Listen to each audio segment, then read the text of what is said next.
za ekipu Zadra.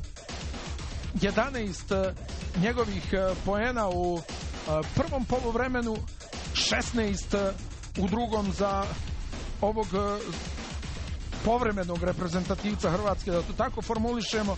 Razigrao se Kevin Jones, Partizan je u jednom trenutku kontrolisao rezultat, ali sve to nije bilo dovoljno za pobjedu za tim Petra Božića.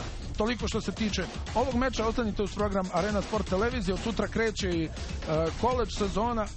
Počinjemo utakmicom između Duke i Kentakija, 1 sat iza ponoći. Doviđenja i prijatno.